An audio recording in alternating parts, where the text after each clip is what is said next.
할렐루야. 오늘도 주일 예배 가운데 나오신 여러분을 예수로 환영하고 축복합니다.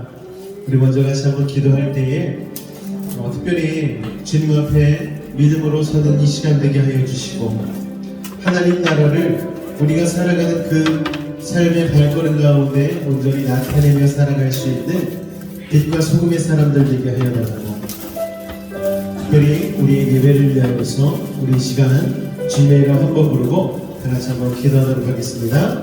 주여, 사랑해 주님 감사합니다. 오늘 우리를 사랑하여 주시고 하나님 나라를 바라보는 소망을 가지고 오늘도 주님 예배할 수 있는 믿음의 시간을 허락하시니 감사합니다. 아버지 하나님, 하나님의 자녀답게 하나님 나라의 주권을 가진 하나님 나라의 백성답게 오늘 주님을 예배케 하여 주옵소서. 하나님이 찾아 헤매는 그 한 사람이 아닌 하나님 앞에 예배자로 부름받고 헌신하며 주님 앞에 우리의 삶을 온전히 내어드릴 수 있는 그 예배자가 되어질 수 있도록 오늘 우리 한 사람 한 사람을 인도하여 주옵소서. 주님을 향하여 마음을 열고 찬양하며 나아갈 때에 삶의 모든 근심과 걱정과 어려움 아버지 하나님 주님의 십자가 앞에 내려놓게 하여 주시옵고, 오늘도 하나님의 은혜로 말미암아 다시 한번 아버지 새 힘을 얻고 주님의 능력으로 일어날 수 있는 우리가 되어줄 수 있도록 이 시간 하나님 도우시고 인도하여 주옵소서. 예수 이름으로 감사하며 기도하옵나이다. 아멘. 할렐루야. 하나님의 나라가 바로 우리가 서 있는 이곳 가운데, 우리가 예배하는 이곳 가운데 이루어지기를 소망하십니까? 우리 기도하는 마음으로 이 찬양의 가사를 생각하며 같이 주님 앞에 찬양하며 나아가도록 하겠습니다.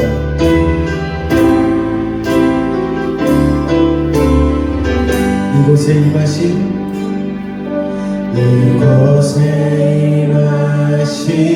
하나님 나라, 가난한 마음으로 바라보리라. 먼저 그 나라를 뜻 구하며 나의 삶 드리리. 주님이 맡기신 하나님 나라, 믿음의 눈으로 바라보리라.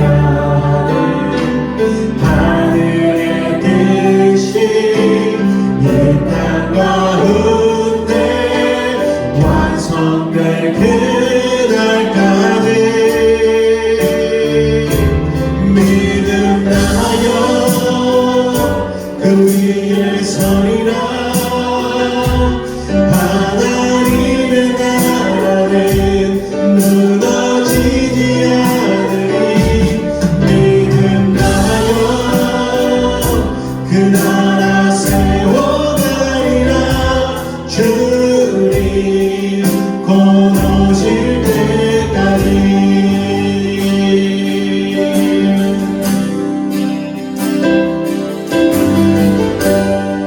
우리 처음부터 다시 한번 고백합니다.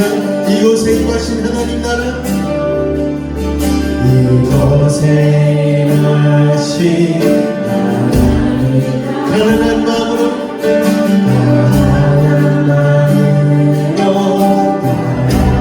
바라보리라.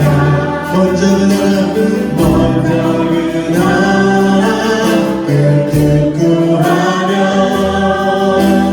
나의 삶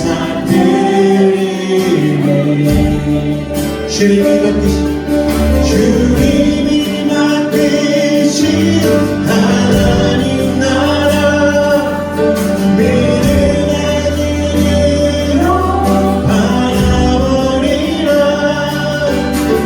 하늘의 뜻이 내 땅 가운데 완성될 그날까지 믿음 다하여, 믿음 다하여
예수 우리 왕이여 이곳에 오소서 보좌로 주여 임하 찬양을 받아주소서 찬양을 받아주소서 주님을 찬양 주님을 찬양하러 주님을 경배 주님을 경배하러 왕신 예수 오셔서 찾아와서 다스리소 예수 왕이여 예수 우리 왕이여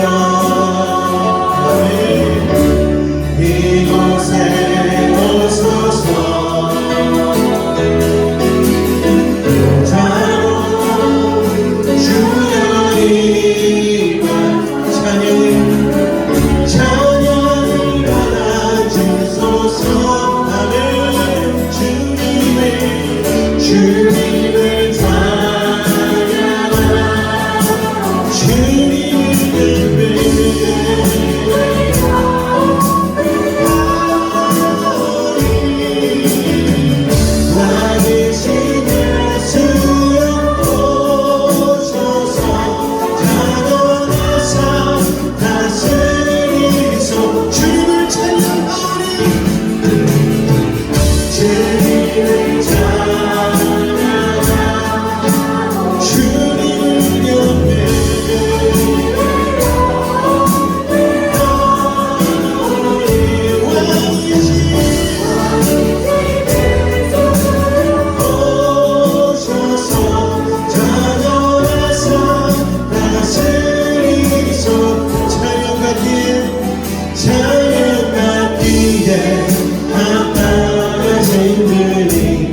우리에게 축복하신 하나님 사랑 낮은 자를 높여주십니다. 낮은 자를 높여주시고 아름다운 하늘나라 허락하시옵니다.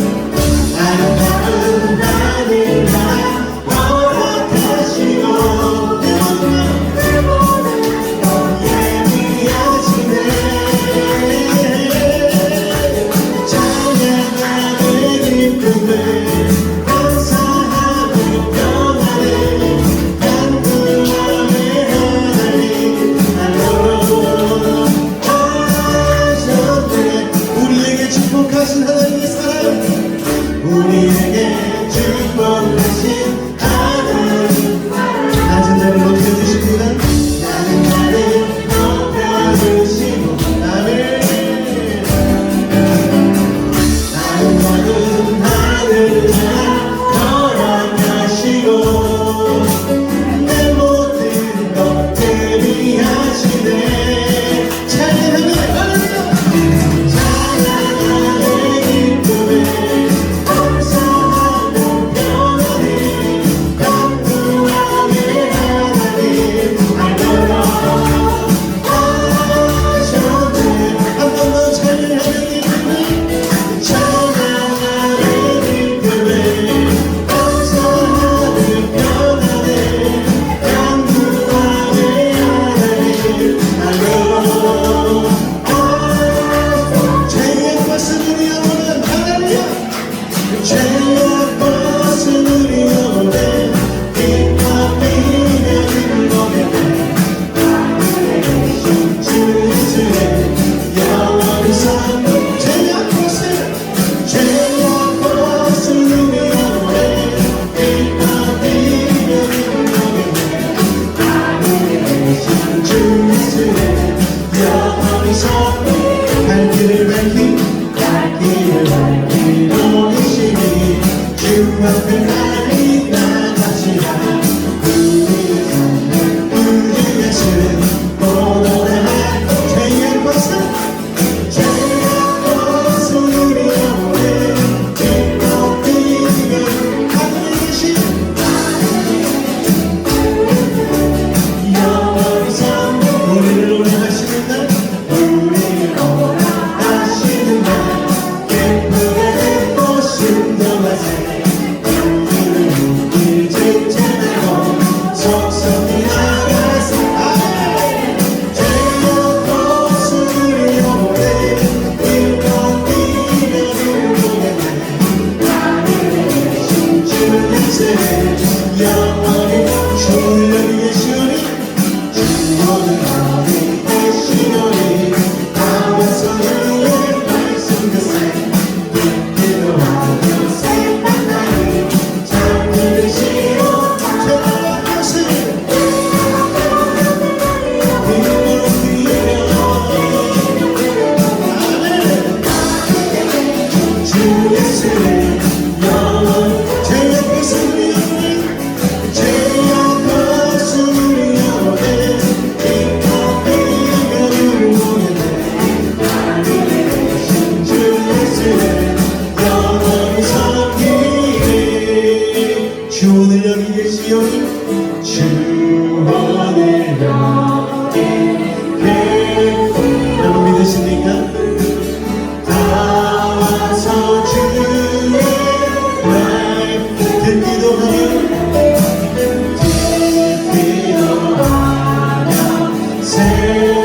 잠들기시로다. 하나님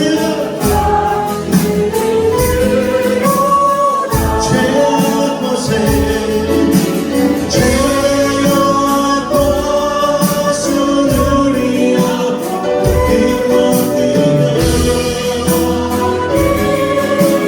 주를 보겠네.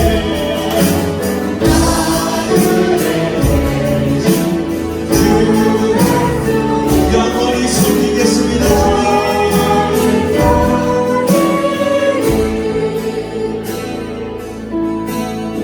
세상의 영식이 아닌 하나님의 영식으로 오늘 이 시간 체험받기를 원합니다. 우리의 이 찬양과 잠을 고백하며 나아갑니다.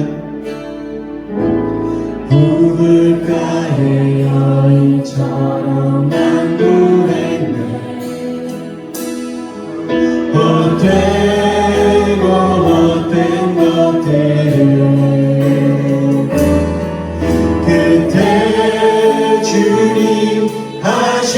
말씀 내 생애와 생수 우리 이제 고백합니다.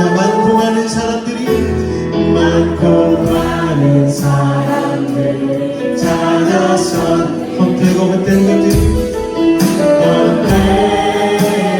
헛된 것 주 안에 거친 고백 주 안에 난 주님 세상 것과 주님 앞에 고백합니다. 오 주님 채우소서 나의 잔을 주님 앞에 높입니다.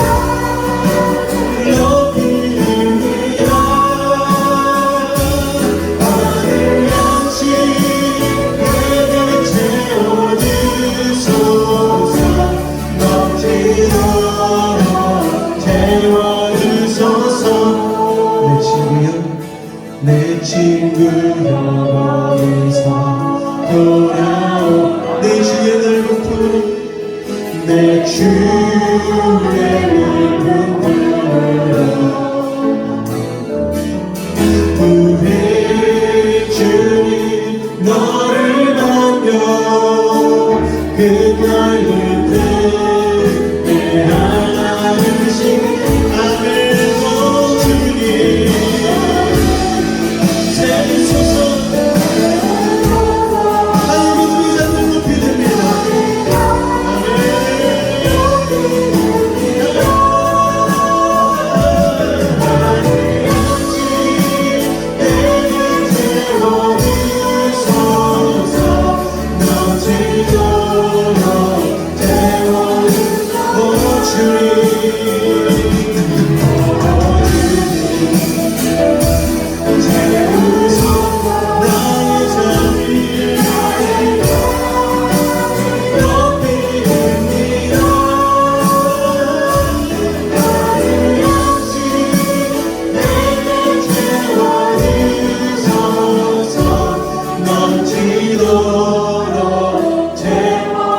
기도하는 마음으로 한 번 더 고백합니다. 오 주님 오 주님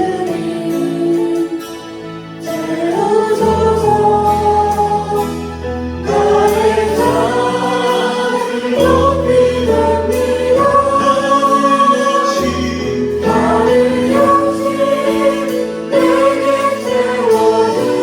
채워주소서 넘치도록 채워주소서. 오늘 이 시간 다시 한번 기도하며 나아갈 때에 오늘 우물가의 여인처럼 갈급한 심령으로 주님 앞에 나와 오늘도 하나님 찬양으로 고백하며 우리의 하나님 복종에 있는 기도를 주님 앞에 올려드립니다. 오늘 이 예배가 하나님 우물가의 여인처럼 우리의 목마름을 해결받는 믿음의 시간 되게 하여 주시고 우리의 마음의 소원이 이루어지며 하나님께 온전한 예배자로선 귀한 예배 되게 하여 달라고 우리 주님의 이름 그렇게 한번 부르고 기도하도록 하겠습니다. 주여 사랑해 주님 감사합니다. 오늘 노래를 사랑하여 주시고 주님 앞에 나와 예배할 수 있는 아버지 하나님 믿음이 있는 인생 되게 하시니 감사합니다.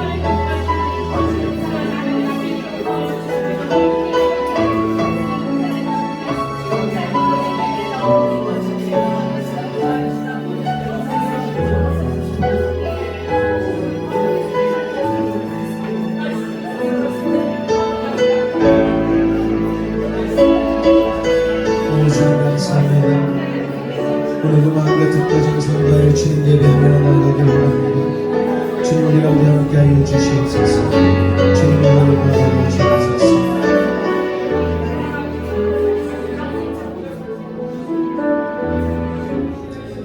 우리 다같이 사도신경으로 우리 신앙을 주님 앞에 고백하며 나아가도록 하겠습니다.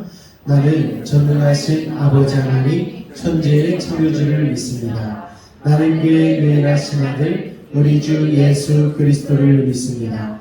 그는 성령으로 잉태되어 동정녀 마리아에게서 나시고 본디오 빌라도에게 고난을 받아 십자가에 못 박혀 죽으시고 장사된 지 사흘 만에 죽은 자 가운데서 다시 살아나셨으며 하늘에 오르시어 전능하신 아버지 하나님 우편에 앉아 계시다가 거기로부터 살아있는 자와 죽은 자를 심판하러 오십니다. 나는 성령을 믿으며 거룩한 공교회와 성도의 교제와 죄를 용서받는 것과 몸의 부활과 영생을 믿습니다. 아멘. 할렐루야. 오늘 우리 앞뒤적으로 한번 인사하실 때에 오늘도 참 잘하셨습니다. 반갑게 인사하도록 하겠습니다. 오늘도 참 잘하셨습니다. 할렐루야. 우리 이제 찬양팀이 앞에 서기로 했어요. 그래서 드럼도 옆으로 싹 밀고 우리 시고들도 앞으로 나와서 같이 찬양하고 앞으로 이제 우리 찬양팀도 같이 옷도 맞춰 입고 좀 이렇게 멋지게 변화되려고 하니까요. 계속해서 기도해 주시고 또 이왕이면 우리 작년 찬양팀도 구성을 해서 뭐 수요 예배 때라도 같이 이렇게 찬양하며 우리 하나님 앞에 예배 가운데로 우리 도움을 줄 수 있었으면 좋겠습니다. 잠깐 광고 말씀 보도록 하겠습니다. 10월 둘째 주 예배 가운데 나오신 우리 성도님들을요 정말 환영하고 축복합니다. 오늘 예배에는 재직임명 사진 촬영이 있습니다. 혹시나 뭐 증명 사진이나 반명합판 갖고 오신 분은 제출해 주셔도 되고 아니면은 자기가 핸드폰에 가지고 있는 마음에 드는 사진이 있으면 그걸 저에게 카톡으로 보내주시면은 그걸 가지고서 순서지 제작하는데 사용하도록 하겠습니다. 월요일부터 수요일 아침 예배는 개인 묵상으로 좀 진행을 부탁을 드리겠습니다. 대신 아침마다 말씀은 제가 평소와 같이 올려드릴 테니까 그 말씀 들으시고 같이 묵상해 주시면 될 것 같습니다. 제가 잠깐 서울을 다녀올 일이 있어서 잠깐 다녀오니까요. 제가 비었더라도 전혀 지장 없도록 저 하나쯤 없어도 괜찮은 그런 교회를 만들어주시기 바랍니다. 주일 예배 위해서 우리가 날마다 이렇게 깨끗한 성전에서 예배 드리는 것은요 그냥 자동으로 되어지는 게 아니고 토요일마다 청소로 봉사해 주시는 분들이 있기 때문입니다. 토요일 청소로 봉사해 주시는 성도님들께 다시 한번 감사를 드립니다. 다니엘 기도 카드가 있습니다, 여러분. 저희가 만든 게 아니고요. 다니엘 기도회에서 저희가 신청을 했거든요. 그래서 딱 인원에 맞게 30장이 맞거든요. 그래서 작성해 주셔가지고 보면은 이 출석표와 준비 기도문은 뜯어서 본인이 갖고 계시면 되고 여기 보니까 개인 기도 제목 그리고 가정과 교회의 기도 제목을 적어서 낼 수 있도록 되어져 있습니다. 그래서 여기에다가 적어서 내주시면은 같이 공유하고 같이 기도하도록 하겠습니다. 그래서 내주실 때는 요거는 목사님만 좀 기도해 주세요. 제가 공유하기는 좀 뭐해서 그럽니다. 그런 것들은 별표를 해주시면 아니면은 옆에다가 이거는 비공개 이렇게 써주시면은 제가 기도할 때마다 다니엘 기도시 이제 1일부터 저녁마다 8시에 모여서 기도하게 되어지거든요. 그래서 그때 같이 기도해 드리도록 하겠습니다. 그래서 이름을 여기다가 적어서 제출해 주시면 감사하겠습니다. 뭐 궁금한 사항 없으시죠? 그리고 오늘 예배 후에는 권사님 되실 분들만 잠깐 모여서 얘기한다고 하니까요. 제가 모이자고 하는 게 아니고 권사님들끼리 이렇게 잠깐 모이기로 하셨으니까 모여주시면 되고 또 사진 촬영 이쪽 십자가 옆에서 제가 찍어드리려고 하니까요. 사진 촬영 원하시는 분들은 오셔서 대기하시면 예배 끝나고 곧바로 사진 촬영을 하도록 하겠습니다. 할렐루야! 오늘 은혜 받으실 말씀은 사무엘상 21장 1절에서 15절까지의 말씀입니다. 사무엘상 21장 1절에서 15절까지의 말씀입니다.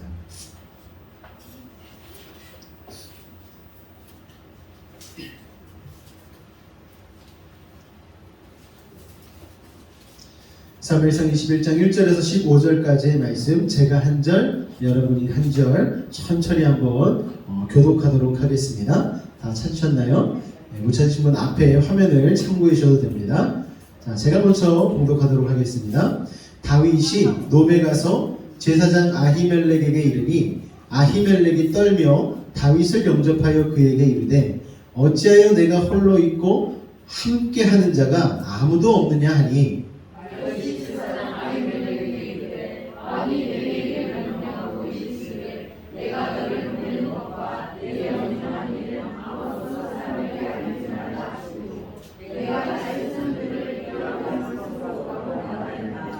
이제 당신의 수중에 무엇이 있나이까? 떡 5덩이나 무엇이나 있는 대로 내 손에 주소서 하니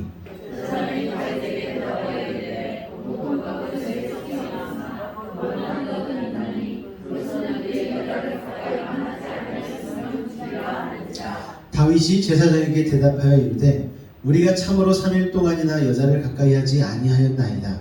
내가 떠난 길이 보통 여행이라도 소년들의 그릇이 성결하겠거든 하물며 오늘 그들의 그릇이 성결하지 아니하겠나이까 하매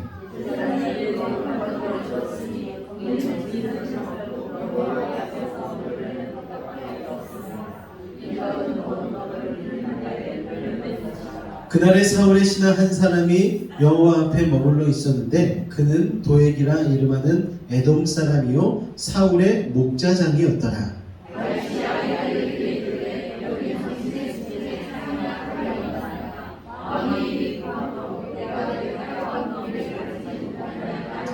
제사장이 이르되 내가 엘라 골짜기에서 죽인 블레셋 사람 골리앗의 칼이 보자기에 쌓여 에봇 뒤에 있으니 내가 그것을 가지려거든 가지라.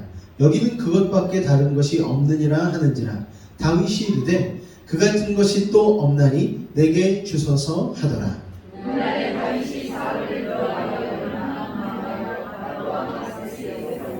아기스의 신하들이 아기스에게 말하되 이는 그 땅의 왕 다윗이 아니니이까 무리가 춤추며 이 사람의 일을 노래하여 이르되 사울이 죽인 자는 천천히요 다윗은 만만이로다 하지 아니하였나이까 한지라.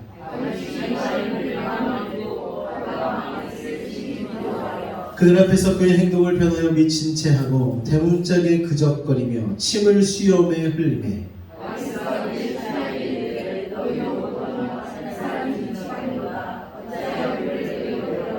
다 같이 읽겠습니다. 내게 미치광이가 부족하여서 너희가 이 자를 내려다가 내 앞에서 미친 짓을 하게 하느냐. 이 자가 어찌 내 집에 들어오겠느냐 하니라. 아멘.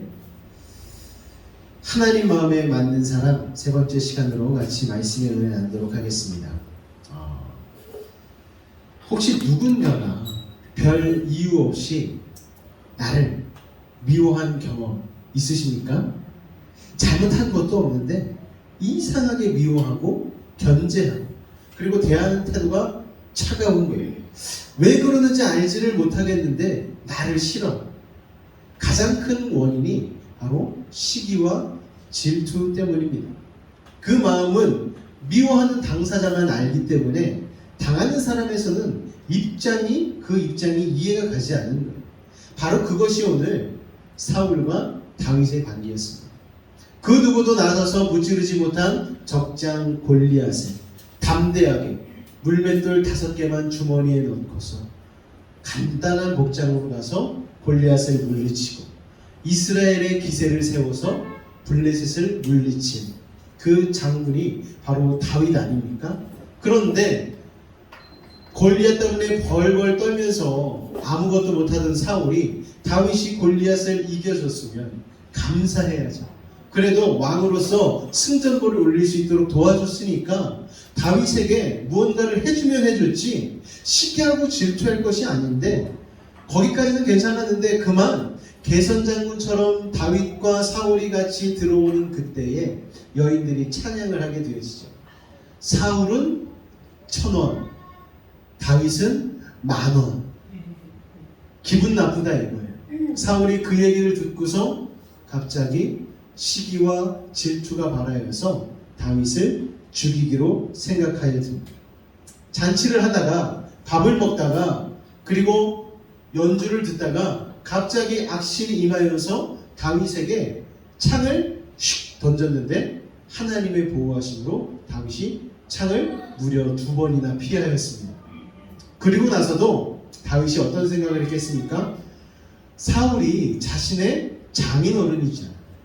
아내 미갈의 아버지. 그러니까 이 사울왕이 잠깐 마음이 기분이 안 좋아서 그랬나 보다 생각하고 넘어갈 수도 있는 노릇인데 요나단이 와서 다윗에게 얘기를 해주는 거예요. 다윗, 내가 보기에 잠깐 그러신 게 아닌 것 같아. 아버지가 널 죽이려고 아주 치밀하게 계획을 세우고 아주 잔인한 일들을 벌이려고 하는 것 같아. 내가 아버지 아들이지만 아버지를 잘 알잖아. 다윗 너 도망가야 될 것 같아. 다윗은 그 얘기를 듣고서 도망치기 시작합니다. 그런데 어디로 도망갔을까요? 여러분 같으면 여러분을 누군가 죽이려고 할 때 어디로 도망가겠습니까? 홈으로 가겠죠. 집으로 가겠지. 우리 아버지가 있는 곳, 내 고향 사람들이 있는 곳, 고향으로 가지 않겠습니까? 남쪽으로 짐 하나도 챙기지 못한 채 곧바로 도망을 가게 되어집니다. 그런데 어디로 도망을 가게 되어졌느냐? 사무엘상 21장 1절에 보니까 이렇게 기록하고 있습니다. 다윗이 어디에 가서? 노비라는 곳에 갔습니다. 이 노비라는 곳은요, 그 당시에 예배를, 제사를 드리기 위한 중요한 성소가 있던 곳입니다. 거기에 가서 제사장 아히멜렉에게 이르게 되었습니다. 그러니까 아히멜렉은 어떤 사람입니까? 다윗이 골리앗을 죽이고 승승장구한 이 나라를 구원살려는 것을 아니까 다윗을 영접해 주는데 분위기가 좀 쎄한 거예요. 왜요? 평소 같았으면 수십 명의 수백 명의 군사들을 같이 이끌고 다니던 이 사람이 홀홀단신으로 나타나니까 깜짝 놀란 거예요. 어찌하여 네가 홀로 있고 함께하는 자가 아무도 없느냐? 그렇게 이야기를 한 것입니다. 여러분, 다윗은요, 어처구니 없게 꼬인 자신의 인생에 하나님의 뜻을 구하기 위해서 그래도 도망가다가 하나님의 제사장 앞으로 나오게 되었습니다. 이 아히멜렉이라는 제사장은 어떤 제사장이냐면요, 엘리 제사장을 요새 우리가 사무엘상에서 나누고 있지 않습니까? 엘리 제사장의 후손입니다.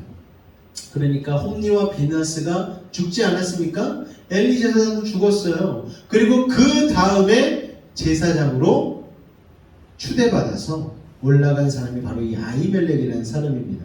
그러니까 사무엘 선지자로부터 시작해서 아히멜렉에 이르기까지 이 부분이 정말 하나님 앞에 쓰임받는 제사장이었는데, 이 아히멜렉이 이 다윗을 보고서 이런 질문들을 한 거예요. 왜 홀로 오셨습니까? 라고 질문을 했다라는 것이죠. 그런데 여기서 보다 중요하게 짚고 넘어가야 될 것이 있는데, 다윗은 도망쳤어요. 쫓겨서 급작스럽게 도망하다 보니까 판단력이 흐려졌어요. 어디로 가야 될지도 모르고 잘못된 결정들을 자꾸만 내리는 거예요. 그럼에도 불구하고 우리가 중요한 사실은 무엇이냐면, 다윗은요, 사울에게 죽음의 위협을 당하면서도, 쫓기는 현실 속에서도 하나님을 간절히 붙들고자 하는 마음을 잃어버리지 않았다는 것입니다. 여러분, 다윗이 처음 현실을 깨닫고, 왕이 나를 죽이려고 하는구나. 베들레헴 고향이 있는 남쪽을 향해서 내려가는 중간에 고향으로 가던 중에 하나님이 계신 그 지성소에 들리기 위해서 놉을 찾아가게 된 것입니다. 사람들은 대개 무슨 일을 당하면 고향을 찾아가게 되지 않습니까? 우리에게 고향이 어디입니까? 저는 고향이 어딜까요? 저는 해남이에요. 해남. 본적이 해남으로 돼 있어요. 해남에서 살지도 않고, 저는 연희동에서 태어났거든요. 태어나긴. 연희동에서 태어나서 신촌을 거쳐서 영등포로 이사가가지고 그렇게 살았어요. 그러니까 저에게 고향은 영등포라고 할 수 있습니다. 어찌 보면 실제적인 고향. 자, 어머니 아버지도 지금 영등포에, 장모님도 그쪽에 같이 계시고 거기가 바로 고향이에요. 그런데 요새는 조금 고향이 달라졌어요. 이제 여수 내려와서 5년차가 되어지지 않습니까? 5년차가 되어지고 여기서 여러분들과 같이 믿음의 공동체를 이루고 살다 보니까 이제 서울 가도 그렇게 막 편하지는 않아요. 왜냐면은 이제 가면은 부모님들 보면은, 예전에는 제가 부모님으로부터 보살핌을 받고 이렇게 도와주시고 막 그러셨었는데, 이제는 제가 부모님들을 돌봐드려야 되고 또 부모님들이 연세가 있으시다 보니까 이런저런 일을 통하여서 좀 아프시기도 하시고, 그러다 보니까 신경 써야 될 일이 많다 보니까 아들로서 좀 이렇게 무언가를 해드려야 되는 부분들이 많아지다 보니까 이전처럼 그렇게 배워도 마음이 편하거나 그런 부분은 조금 덜한 것 같습니다. 오히려 여기에 있을 때가 마음이 편한 것 같아요. 그래서 서울 갔다 돌아올 때 집에 왔다라는 생각이 드는 것 같습니다. 어쨌든 여러분, 우리가 갈 수 있는 고향이 우리가 살던 고향도 있겠지만 바로 우리가 몸담고 있는 이 교회, 예배드리는 이 처소가 여러분의 영적인 고향이라는 사실을 여러분 기억하시기 바랍니다. 그러니까 문제가 발생하거나 어려움이 있거나 기쁜 일이 있거나 슬픈 일이 있거나 할 때 우리가 같이 믿음의 공동체에 와서 나누면은요, 참으로 기쁜 일이 되어지는 것이죠. 하나님의 백성이 함께 모이는 교회야말로 하나님이 확실하게 임하시는 것을 체험할 수 있는 곳이라는 것을 여러분 기억하시기 바랍니다. 코로나로 인하여서 우리가 강해졌어요. 어떤 상황 가운데서도 예배를 드릴 수 있는 능력을 구비하게 되어졌습니다. 어떤 상황에서도 스마트폰만 탁 키면 말씀이 막 줄줄 흘러나오잖아요. 그러니까 마음속에 나는 얼마든지 집에서도 예배 드릴 수 있어. 그런 마음을 가질 수도 있습니다. 그런데 여러분, 자신을 속이지 마시기 바랍니다. 해봤는데 집에서는 안 되더라고요. 저도 애들 모아놓고 식탁에서 뭐 한두 달 예배 드려봤는데 이게 참 집중하기가 쉽지가 않습니다. 그리고 제가 목사이기도 하지만 저희 아이들한테는 아빠잖아요. 평소에 속옷 입고 돌아다니는 걸 아이들이 다 보고 있는데 주일날이라고 이렇게 거룩하게 막 넥타이 메고 앉아가지고 예배를 드리려 치면 이게 분위기가 잡기가 상당히 쉽지가 않습니다. 그래도 구분된 장소에 와서 이렇게 목사로서 같이 예배를 인도하게 되어지면 그래도 우리 아이들이 좀 예배 드리기에 마음이 준비되어 수 있는 그런 부분들이 있지 않나 생각이 되어집니다. 어쨌든 여러분, 집에 TV가 아무리 커도 요새는 뭐 85인치까지만 나온다고 그러더라고요. 아무리 커도 주변의 집안에는 이것저것 많잖아요. 보통 TV 켜놓고 파다듬고 마늘 까고 이러면서 예배를 드리시는 우리 분들이 계신다는 얘기를 들었어요. 물론 우리 교회 분들은 아니시겠지만 여러분, 이게 집에 있으면 집이 너무 편한 곳이기 때문에 좀 그런 부분, 장소의 한계가 있는데 여러분, 다윗과 같이 힘들고 어려운 일 있을 때마다 주님의 전에 찾아 나올 수 있는 여러분이 되시기를 주님의 부탁을 드리겠습니다. 여러분, 평소에 적어도 1000명 정도 되는 부하들을 이끌고 다니던 사람이 혼자 왔으니 아히멜렉 제사장이 깜짝 놀랐다고 아까 말씀을 드렸습니다. 그러니까 다윗이 뭐라고 대답을 하냐면은 2절 말씀에 보니까 다윗이 제사장 아히멜렉에게 이르되 왕이 내게 이를 명령하고, 지금 이게 무슨 말입니까? 거짓말인 거예요. 왕으로부터 도망치고 있는데 아히멜렉에게 자기가 도망쳐 왔다고 그러면은 왕에게 또 이렇게 보고를 할까봐 거짓말을 하고 있는 거예요. 왕이 나를 지금 여기 보내셨습니다. 아무에게도, 아무 사람에게도 알리지 말라고 하셨습니다. 내가 비밀한 임무들을 수행하고 있습니다. 그래서 왔다라고 거짓말을 하는 거예요. 너무나 급한 나머지 거짓말을 하는 것이죠. 자, 이런 것을 보면 다윗은 하나님의 마음에 꼭 합한 사람이었음에도 불구하고 위기에 닥치면 하얀 거짓말 할 수 있는 거야. 이렇게 우리가 생각할 수 있겠지만 그러면 완전히 성경을 잘못 보게 되는 것이죠. 성경은 우리에게 이런 상황이 되면 다윗처럼 둘러내려 거짓말해도 좋다는 것을 보여주는 것이 결코 아닙니다. 신천지의 가르침 중에요, 거짓말을 하라고 가르치는 거 여러분 아십니까? 거짓말이라고 얘기 안 하고 그걸 뭐라고 얘기하냐면은 모략, 좋은 일을 성취하기 위한 하얀 거짓말, 모략이라고 해서 전도할 때, 그리고 자기가 점령한 그 교회를 무너뜨리려 할 때에 모략은 써도 된다, 이런 식으로 가르칩니다. 그런데 성경은요 절대 그렇지 않죠. 선으로 악을 이기라고 말씀하잖아요. 여러분, 선한 것만 내 입술에, 내 마음 가운데 담아야 된다라고 성경은 분명히 말씀하고 있다라는 거예요. 그러니까 오늘 본문을 통해서 우리가 알 수 있는 것은 무엇이냐면 하나님이 인정하시는 사람도 이렇게 무너질 수 있다라는 것을 보여주는 것이죠. 우리가 지금 읽고 있는 성경은 사무엘상 아닙니까? 그런데 사무엘상의 주인공은 누구입니까, 여러분? 하나님이에요. 사무엘상의 주인공. 사무엘상에 사무엘 선지자도 나오고 다윗도 나오고 사울도 나오고 계속해서 중요한 사람들이 나오긴 하지만 그 사람들이 이렇게 위대한 사람이었다는 것을 성경은 얘기하지 않아요. 성경은 무엇을 얘기하느냐?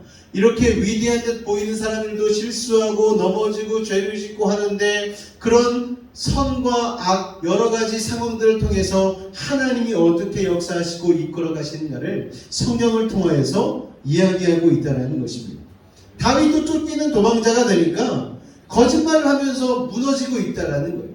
그런데 더 안타까운 것은 그런 상황이 될 때 처음부터 하나님께 나아가야 되는데 그렇게 하지 않는 이들이 우리 신앙생활 하다 보면 참 많다는 거예요. 내가 죄를 지은 것도 아니고 잘못한 것도 아니고 남을 해친 것도 아니고 신앙생활을 잘하고 예배도 잘 드리고 성경도 읽고 기도도 하고 봉사도 합니다.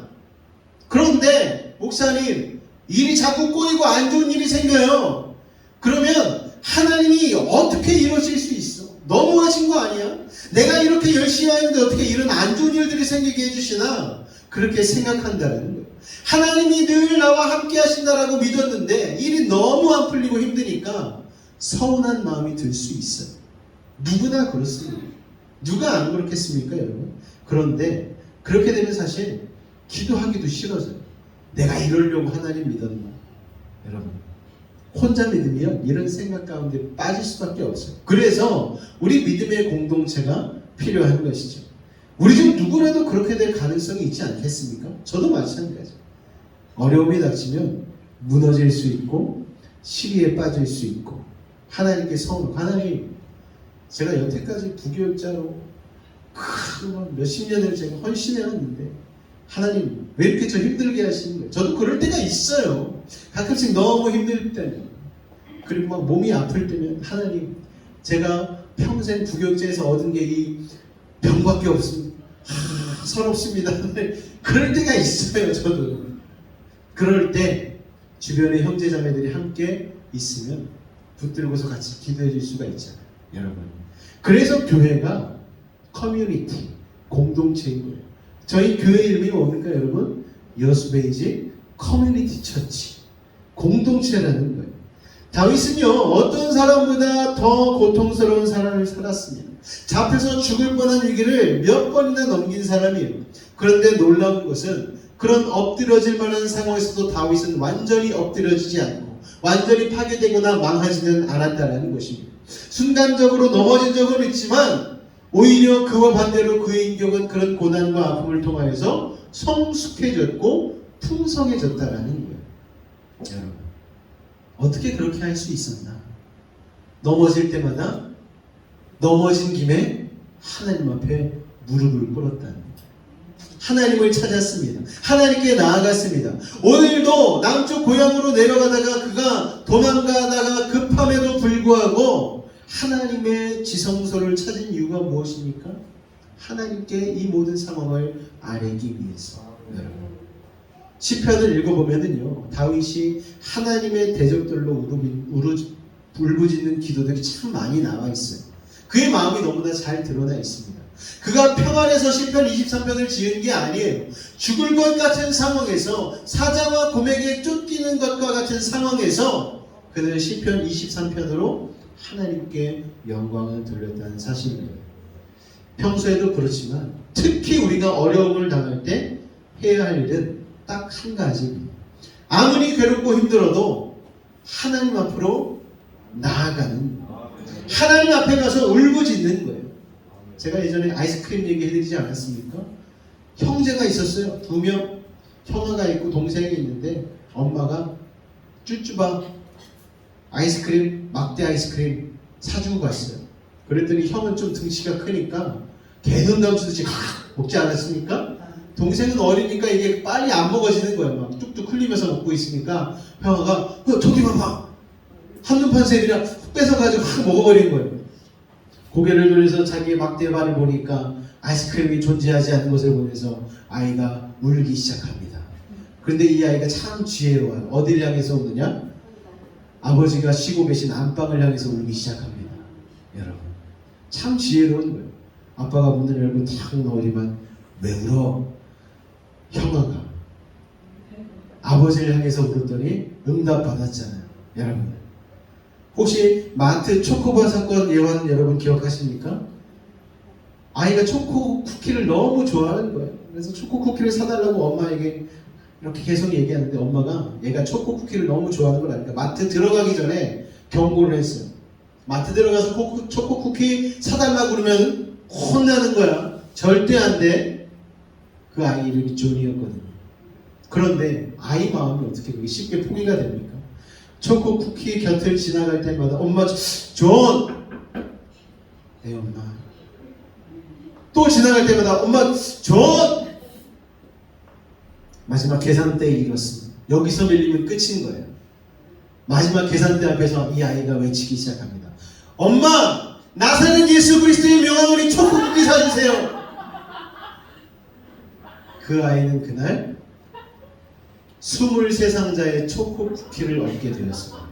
주변에 있던 사람들이 깜짝 놀라가지고 뭐 저런 애가 다 있어? 그러면서 초코 쿠키를 사가지고 아이의 품에 안겨준 거예요. 여러분, 하나님에게는 예수 그리스도의 이름에 능력이 있는 거예요. 여러분, 어려움이 있을 때 사람에 대해 쏟아놓지 말고 하나님께 쏟아놓을 때 해결이 됩니다. 어렵고 힘든 일 있을 때 여러분 커피숍에 가서 친구에게 3시간 털어놓았다고 마음이 평안이 오던가요? 그렇지 않습니다.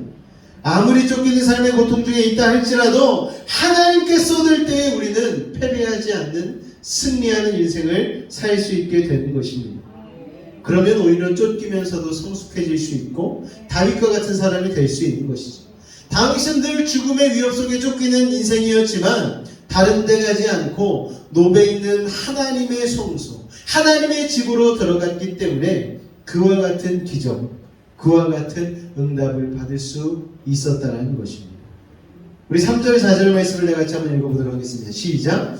이제 당신의 수중에 무엇이 있나이까? 떡 5덩이나 무엇이나 있는 대로 내 손에 주소서 하니 제사장이 다윗에게 대답하여 이르되 보통 떡은 내 수중에 없으나 거룩한 떡은 있나니 그 소년들이 여자를 가까이만 하지 아니하였으면 주리라 하는지라. 아멘. 다윗이 급하게 도망 나왔으니까 음식도 못 챙겨서 나온 거예요. 그런데 다윗은 알잖아요. 성소에 떡이 있다는 것을. 그래서 제사장에게 이 떡을 요청을 합니다. 그러니까 이 아히멜렉 제사장이 보통 사람들이 먹는 떡은 없고 제사 드리고 예배 드리고 남은 거룩한 떡, 진설병이라는 떡이 있다라고 다윗에게 얘기를 하는데, 이 떡은 그냥 먹을 수 있는 떡이 아니고 거룩하게 자신을 성결하게 다듬고 자신을 이렇게 온전히 주님 앞에 회개한, 하나님 앞에 거룩함을 인정받은 사람만이 먹을 수 있는 떡이라는 거예요. 이걸 매주 안식일마다 교체하는데 교체할 때마다 이제 떡들이 이제 나오게 되어지죠. 거기다가 이렇게 보관하는 떡들이니까. 그러니까 그 떡을 제사장이 줄 수는 있는데 조건이 있다라고 얘기하는 거예요. 어떤 조건이냐면 5절과 6절에 보니까 다윗이 제사장에게 대답하여 이르되 우리가 참으로 3일 동안이나 여자를 가까이 하지 아니하였나이다. 뭔 말입니까? 깨끗하다는 거예요. 하나님 앞에 받을 떡, 내가 먹을 자격이 있다는 거예요. 내가 떠난 길이 보통 여인이라도 소년들의 그릇이 성결하겠거든. 하물며 오늘 그릇에 그들의 그릇이 성결하지 아니하겠나이까 하며 제사장이 그 거룩한 떡을 줬다라는 거예요. 이것도 다윗이 거짓말을 하는 거죠. 여러분, 다윗이 성소 안에는 등대와 분향단 그리고 상이 있고 그 상 위에 매 안식일마다 이스라엘 12지파의 숫자대로 빵을 올려놓고 이제 교체할 때마다 빵이 나오는데 그 교체하고 나온 떡을 원래는 제사장들이 자신의 식사로 이렇게 먹게 되어져 있는 것입니다.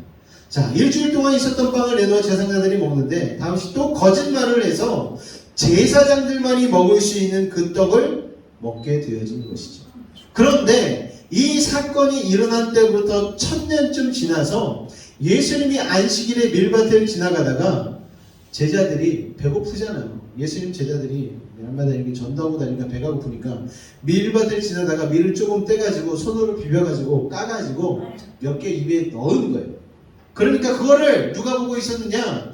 바리새인들이 불꽃 같은 눈동자로 야, 쟤네들 봐라, 안식일에 저거 먹는다, 먹어, 저 이랬어, 까서 먹었어, 맞지? 그러니까 예수님이 그걸 보시면서 이렇게 얘기하셨어요. 다 같이 한번 읽겠습니다. 시작. 예수께서 대답하여 이르시되 다윗이 자기 및 자기와 함께한 자들이 시장할 때의 한 예를 잃지 못하였느냐. 그가 하나님 전에 들어가서 다만 제사장 외에는 먹어서는 안 되는 진설병을 먹고 함께한 자들에게도 주지 아니하였느냐. 또 이르시되 인자는 안식일의 주인이라 하시더라. 아멘. 여러분, 안식일이 누구를 위하여 있는 것입니까? 하나님을 위하여 있는 것입니까? 우리를 위하여 있는 것입니까? 하나님을 위해서 있어요? 누구를 위해서 있습니까? 하나님은 안식일을 우리를 위하여서 제정해 놓으신 거예요. 하나님은요, 쉴 필요가 있으시다 없으시다? 없으셔요. 하나님 우리를 사랑하셔서 야, 그래도 일주일에 한 번은 쉬어. 안식일을 제정해 놓으신 거죠. 그 안식일을 쉬고 있는데 배가 고프면 된다 안 된다? 안 되잖아요. 그러니까 그 아히멜렉이 그 거룩한 진설병을 떼어서 다윗에게 준 것도 예수님은 탓할 것이 아니라고 말씀해 주신 거예요. 여러분, 율법이 생명보다 우선하는 게 아니라는 것을 바로 이 말씀을 통하여서 우리에게 알려주신 것이죠. 율법의 핵심 정신이 뭡니까? 위로는 하나님 사랑, 옆으로는 이웃 사랑. 당장 굶어 죽어가는 사람인데도 못 본 채 하는 것은 하나님의 뜻이 아니라는 거예요. 죽어가는 사람이 먼저 살려내고 그게 율법의 원래 정신이라는 것입니다. 그래서 예수님은 일부러 바리새인들이 볼 때 일부러 손 마른 사람도 고치시고 수많은 병자들 일부러 안식일에 고치셨어요. 다른 날 고치실 수도 있는데 일부러 바리새인들 열받으라고. 야, 안식일의 원래 목적은 그게 아니야. 안식일에 선한 일을 하는 것, 생명을 살리는 게 옳은 일이란다. 사람은 내팽개치고 문자적 기계적으로 율법만 지키는 건 옳은 게 아니야. 여러분, 사람들이 먹을 수 없는 이 떡을 먹으면서 다윗이 무슨 생각을 했겠습니까? 야, 배고픈데 이게 웬 떡인가? 잘했다. 실컷 먹고 보자. 이런 생각했을까요? 아니에요. 다윗은 그 빵을 먹으면서 하나님의 은혜를 생각했을 거예요. 아, 내가 너무나 배고파서 힘든 이 지경에 이르렀는데 하나님의 거룩한 떡을 통해서 오늘 나를 먹이시는구나. 여러분, 하나님은 그렇게 먹이시고 은혜를 베푸시는 하나님이라는 사실을 다윗은 그야말로 눈물 젖은 빵을 먹게 된 것이죠. 전교다니면서 길에서 수없이 하나님을 원망하지 않았겠습니까? 하나님 여호와의 이름을 위하여서 내가 골리앗도 죽이고 수많은 블레셋 대적들을 이기고 그렇게 혁혁한 공을 세웠는데 하나님, 지금 제가 쫓기는 이 꼴은 도대체 뭡니까? 하나님의 이름을 드높인 그 결과가 이렇게밖에 될 수 없습니까? 원망할 수 있었겠죠. 그런데 하나님의 성전에서 그 진설병을 받아먹으며 그 모든 마음이 눈 녹듯이 원망과 서러움이 사라져버렸다는 것입니다. 여러분, 그리고 빵을 먹게 되면서 하나님이 나와 함께 계시는구나, 그런 확신을 가지게 되었다는 것이죠. 그리고 다윗은 아히멜렉에게 또 한 가지의 요청을 합니다. 뭘 요청합니까, 여러분? 무기를 요청하잖아요. 무기. 도망치니까 살아야 되는데 혹여나 사울의 군사들이 자기를 쫓아와서 죽이려고 할 때에 최소한 자기를 보호할 무기 하나는 있어야 되지 않겠습니까? 그런데 이게 참 황당한 게, 여러분, 목사한테 와서 권총 하나만 주세요. 이거랑 똑같은 거예요. 제사장에게 가서 갑자기 무기 없냐고 물어본, 아니 교회에 무슨 성수에 무슨 무기가 있어요. 그런데 기가 막힌 반전이 일어납니다. 다른 건 없는데 하나는 있어. 뭐? 네가 골리앗과 싸울 때에 골리앗의 목을 맨 그 칼, 그게 지금 여기 보관돼 있어. 기가 막힌 우연 아닙니까? 인간적인 우연이지만 하나님의 기가 막힌 섭리 가운데에 다윗은 골리앗을 죽였던 그 칼을 쫙 잡게 되어지죠. 여러분, 그때 어떤 기분이 들었을까요? 맞아, 나 다윗이지. 나 하나님의 사람 다윗이지. 여호와의 만군의 여호와의 이름을 드높이며 골리앗을 물리쳤던 그 용감한 다윗이었지. 도망가긴 하지만 하나님께서 새로운 용기를 불어넣어 주신 거예요. 자기가 누구인지를 다시 깨닫게 되는 시간이 바로 그 시간이 되었다는 것입니다. 용맹한 잔수를 물맷돌 하나로 간단히 제압했던 그 순간, 하나님이 역사에 주셔서 승리했었던 그 순간을 다윗은 떠올리게 된 것이죠. 지금 바로 자기 손에 그 골리앗의 칼을 하나님께서 쥐어 주신 것입니다. 이게 무슨 뜻입니까? 내가 너를 버린 게 아니야. 나는 지금도 너와 함께 하고 있어라는 증거가 되는 것입니다. 네가 골리앗을 물리쳤던 것처럼 나는 너와 지금도 함께 하고 있다라는 하나님의 메시지를 다윗은 이 칼을 통해 받은 것입니다. 사랑하는 성도 여러분, 도망치는 가운데서도 칼의 메시지를 통해서 다윗을 위로하시고 힘주신 하나님께서 여러분과도 함께 하심을 믿으시기 바랍니다. 자, 그런데 그렇게 그 칼을 받고 나서 다윗은 갑자기 베들레헴으로 향하던 발걸음을 방향을 돌려서 어디로 가느냐? 가드왕 아기스에게로 가기 시작합니다. 왜 가드왕 아기스에게로 갔을까요, 여러분? 이스라엘 땅 그 좁은 땅 안에서는 도저히 도망할 곳이 없다라고 생각을 하는 거예요. 그래서 다윗이 번뜩이는 생각을 가지고 그렇다면 등잔 밑이 어둡다고 했으니 내 대적이 있었던 블레셋으로 넘어가서 숨자. 그리고서 정말 자기는 기가 막히다고 생각을 했겠죠. 딱 넘어가서 가드왕 아기스를 만나게 되어집니다. 여러분. 그런데 가드왕 아기스를 만나러 갔는데 이게 웬일? 가는 곳마다 자기를 알아보는 거예요. 생각해 보십시오. 블레셋 국민들은요, 다윗이 천천 원수 아니겠습니까? 철천지 원수. 우리의 그 위대한 장군 골리앗을 무너뜨린 그 이스라엘의 장군 다윗. 그런데 다윗을 보니까 어떤 것까지 확인하느냐? 여러분, 21장 11절 말씀을 다시 한번 읽어보도록 하겠습니다. 시작! 아기스의 신하들이 아기스에게 말하되 이는 그 땅의 왕 다윗이 아니니까 우리가 춤추며 이 사람의 일을 노래하여 이르되 사울이 죽인 자는 천천히요 다윗은 만만이로다 하지 아니었나이까 한지라. 여러분, 다윗을 알아보기도 하는데 어떤 것까지 소문이 나느냐? BTS 노래가 전 세계에 퍼진 것처럼 블레셋 땅에 다윗을 향한 여인들의 찬양이 그 내용이 그대로 전파가 되어진 거예요. 사울은 천천히고 다윗은 만만이라는 노래야. 그게 너 때문에 나온 거 아니냐? 이렇게 확인을 하면서 다윗이 자신의 얼굴이 드러나 버리는 것입니다. 그래서 아기스 왕 앞에서 그 정체가 드러났는데 하나님께서 그때 다윗에게 지혜를 주신 거예요. 어떻게? 아기스 왕이 죽이려고 하는 그 순간에 이런 행동을 합니다. 그들 앞에서 그 행동을 변하여 미친 채 하고 대문짝에 그적거리며 침을 막 수염을 막 흘리는, 제가 여러분 이렇게 막 서 있다가 막 갑자기 막 미친 척 하고 막 하고 막 침을 막 흘리고 막 이러고 있으면 저분 우리 목사님 아닌데 그럴 수 있잖아요. 다윗이 그렇게 한 거예요. 왜냐하면 살아야 되니까. 살아야 되는데 뭔 짓을 못합니까? 막 그 자리에서 막 똥을 싸고 막 오줌을 싸고 막 옷을 막 세배를 해가지고 막 침을 막 벌벌벌 흘리고 있으면은, 야, 너네 뭐야 도대체? 저 사람이 골리앗을 이긴 그 장군 다윗이란 말이야? 웃기네. 저런 미친 사람들은 내 주변에도 얼마나 많은데 저 사람 쫓아내라! 아기스 왕으로부터 그 순간의 모면을 통하여서 살게 된 것이죠.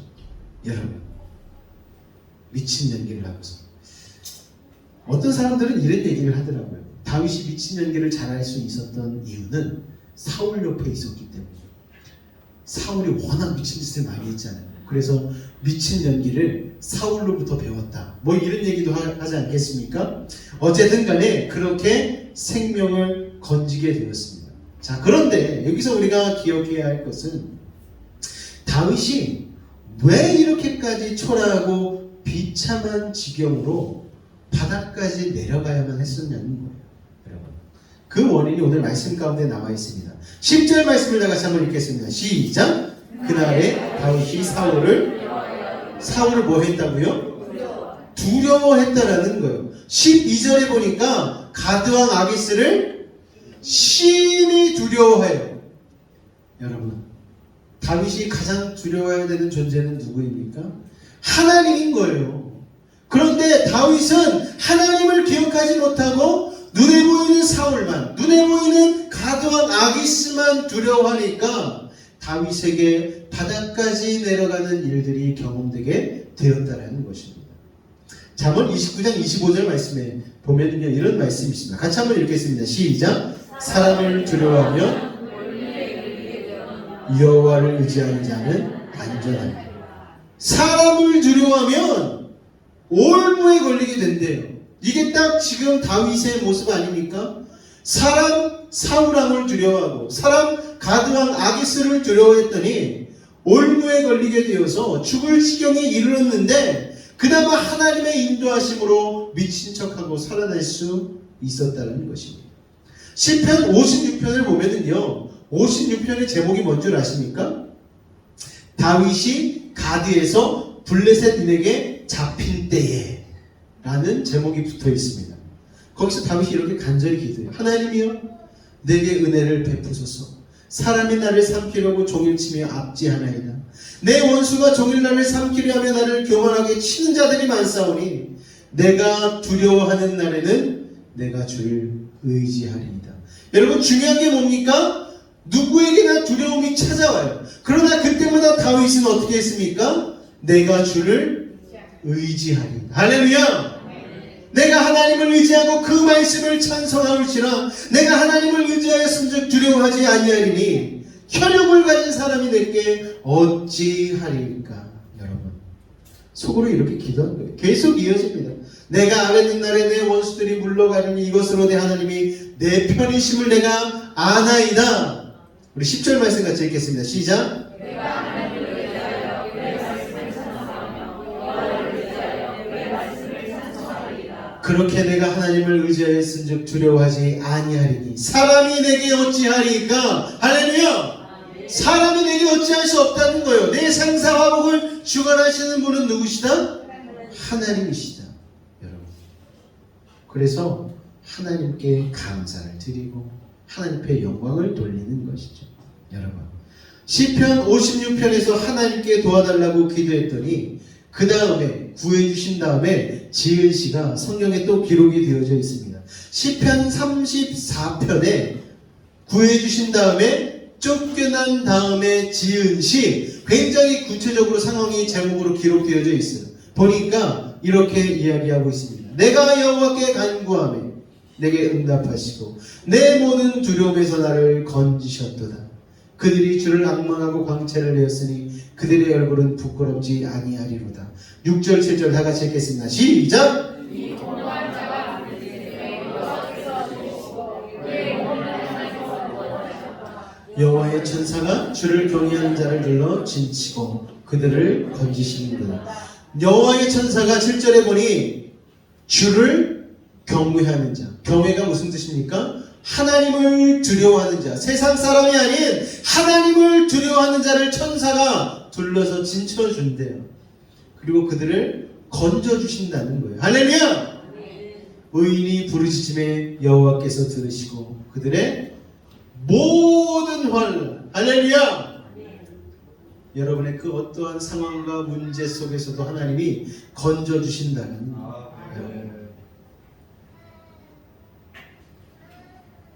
아무리 실수하고 잘못된 결정을 내었다 하더라도 하나님이 어떤 깨달음을 주셨을 때 그것을 깨닫고 돌이킬 수 있는 것이 바로 신앙인의 모습입니다. 실수할 수 있어요. 잘못할 수 있어요. 그때마다 누구 앞으로? 하나님 앞으로 나아가는 것. 오늘 그 믿음을 소유하시기를 주님의 부탁을 드리겠습니다. 그러니까 여러분, 아무리 힘들고 어렵고 상황이 있어도 하나님을 포기하면 안 되는 거예요. 하나님 앞으로 나와야 되는 거예요. 예배를 등한히 하면 안 되는 거예요. 주님 앞에 무릎 꿇고 기도해야 되는 거예요. 여러분, 하나님 앞에 서운하다고 나 하나님 안 볼래요. 하나님 나 삐졌어요. 그럼 누구 손에? 내 손인 거예요. 여러분, 그럴 때마다 하나님의 음성을 듣고 돌이킬 수 있느냐 없느냐에 따라 신앙인인가 아닌가가 판가름 나는 것입니다. 결론입니다. 다시 말씀드리지만 하나님의 사람들, 믿음의 사람들도 쫓기는 삶을 살 수 있습니다. 고난으로부터 쫓기고 질병으로부터 쫓기고 관계의 어려움으로부터 쫓기고 쉽지 않다는 거예요. 하나님을 믿는 사람이지만 다윗처럼 실수할 수 있어요. 말씀대로 살지 않고 허영과 사치, 자기 과시와 상처의 잘못된 욕망, 더러운 죄 때문에 쫓기는 삶을 살게 될 수도 있습니다. 그런데 그렇게 쫓기고 있다면 해결 방법은 한 가지밖에 없어요. 하나님 앞에 나와서 빨리 회개하고 정리하는 것입니다. 그런 상황이 닥치면 우리는 두 가지를 붙들고 나가야 돼요. 하나, 절대 하나님을 떠나지 않는 것. 할렐루야. 두 번째, 하나님이 주신 사명을 다시 한번 기억해 보는 거예요. 쫓기는 시간, 바쁜 시간에도 하나님을 묵상할 수 있는 그 믿음. 남들이 볼 때는요, 야, 저렇게 바쁘면 좀 교회 가는 시간 좀 줄이고 그래야 되는 것 아니야? 웃은 것 같고. 저 바쁜 사람이 뭐해? 그럴 때도 하나님 앞에 날마다 말씀으로 시작하고. 여러분, 내가 정말 바쁘고 힘들지라도 하나님 앞에 시간을 내어서 하나라도 더 섬기고 봉사할 수 있는 믿음이 되어진다면 하나님께서 천사로 둘러 진쳐주시고 놀라운 복의 복을 더하실 줄 여러분 믿으시기 바랍니다. 그렇게 할 때 우리도 다윗과 같이 믿음의 사람으로 성장하고 성숙할 줄로 믿습니다. 그러한 삶을 살아내시기를 주님으로 부탁을 드리겠습니다. 할렐루야. 우리가 아까 불렀던 찬양, 이곳에 임하신 하나님 나라 가난한 마음으로 바라보리라. 오늘 이 가사 가운데에 주님이 맡기신 하나님 나라 믿음의 눈으로 바라보며 사는 것에 대해서 이야기를 하고 있습니다. 우리 같이 이 시간 이 찬양 고백하며 우리의 기도하는 마음으로 주님 앞에 나가도록 하겠습니다.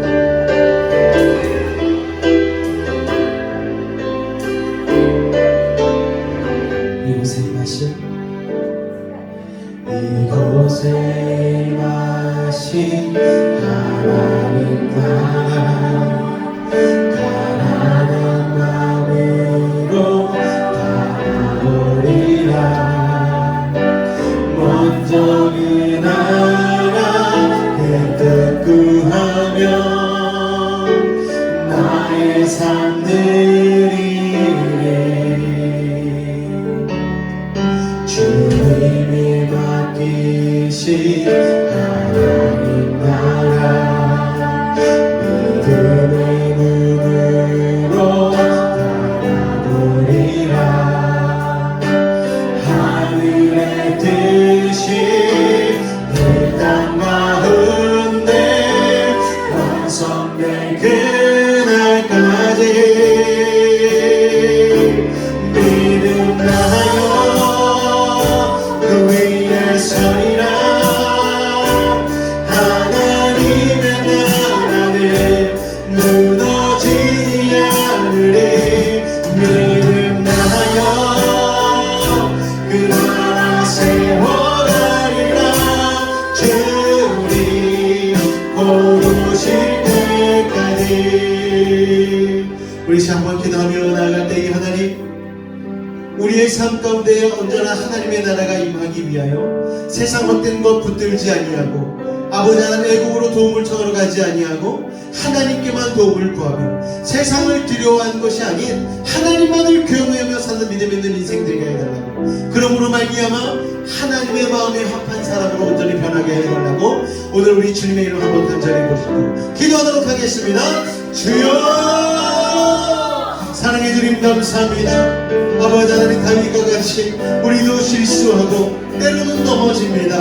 아버지 하나님, 그럴 때마다 우리는 세상을 붙들고 의지하는 것이 아닌 하나님 앞에 나와 하나님 앞에 우리의 문제와 근심과 걱정과 질병과 고을 토로하며 아버지 하나님 믿음으로 승부를 거기를 원합니다. 아버지 하나님, 여전히 우리의 삶은 힘들고 여전히 우리의 삶 가운데 고난이 찾아옵니다. 그때마다 하나님을 영광하고 서럽게 원하는 하나님께 감사하며 오늘 다윗과 같이 주님을 붙들고로 승리할 수 있는 믿음의 거룩한 사람들이 될 수 있도록 아버지 하나님 도우시고 인도하여 주시옵소서. 주여, 아버지 하나님 용서하여 주시옵소서. 주님, 오늘도 우리를 통하여서 일하시는 주님을 기대하며 나아갑니다. 아버지 하나님, 아버지 하나님, 우리 삶을 붙들고 주시옵소서. 우리의 삶에 문제와 능력과 하나님 하여 주시옵소서.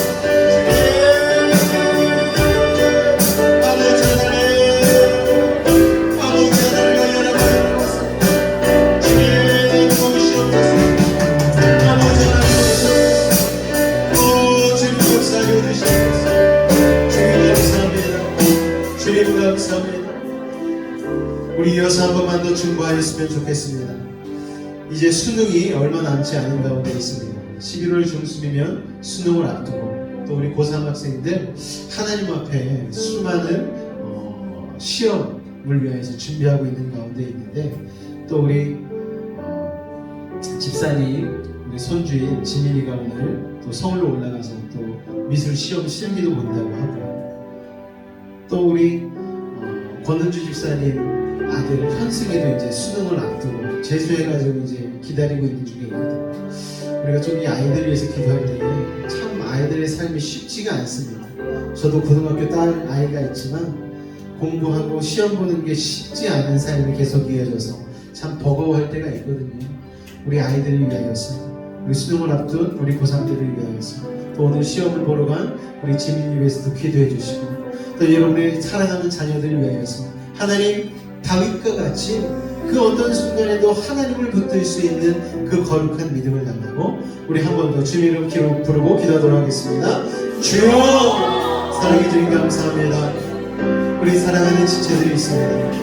오늘도 하나님 시험을 보러 간 시민이 가운데 아버지 하나님, 하나님께서 함께하여 주셔서 아버지 하나님 그 달란트 가운데 기록 부어주시고 하나님 앞에 쓰여가는 인생으로 거듭날 수 있도록 주님 도우시고 인도하여 주옵소서.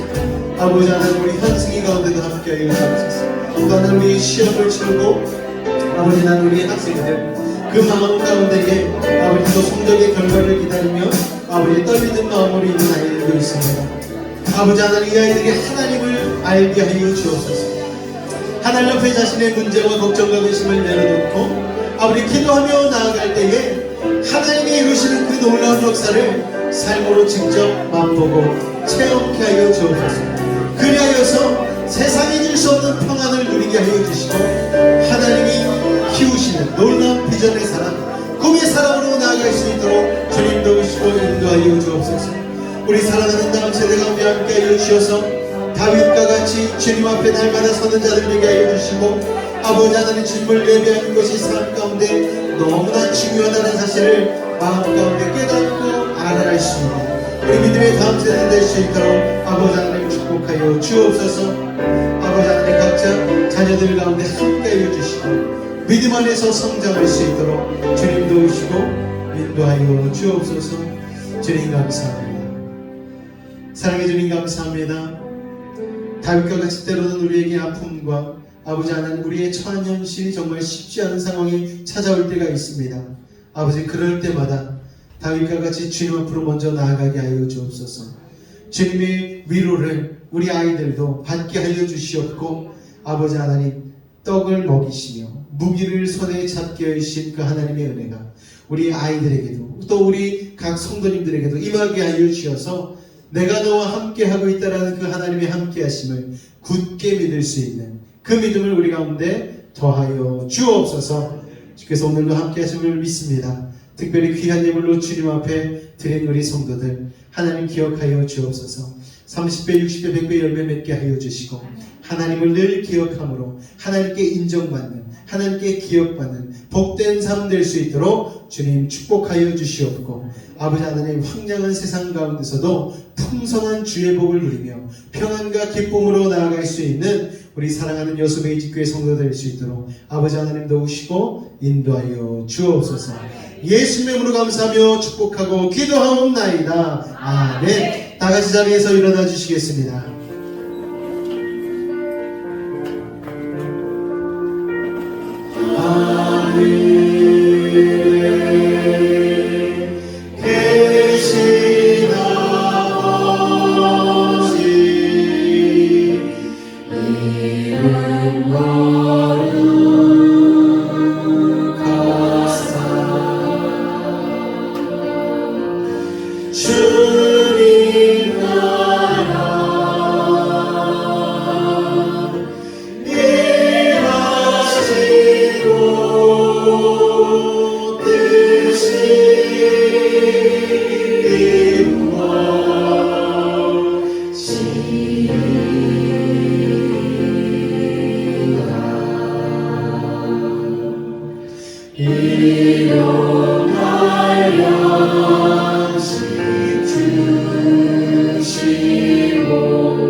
지금은 우리 주 예수 그리스도의 은혜와 하나님의 극진하신 사랑하심과 성령님의 내주 충만 교통 감화 감동케 하는 역사가 오늘 이 자리에 다윗과 같이 늘 하나님 앞으로 나아가며 세상을 두려워하는 것이 아닌 하나님만을 경외하기로 작정한 우리 모든 성도들의 삶과 직장과 사업과 삶의 모든 걸음과 호흡 가운데에 늘 함께 하시기를 간절히 축원하옵나이다. 주님 감사합니다.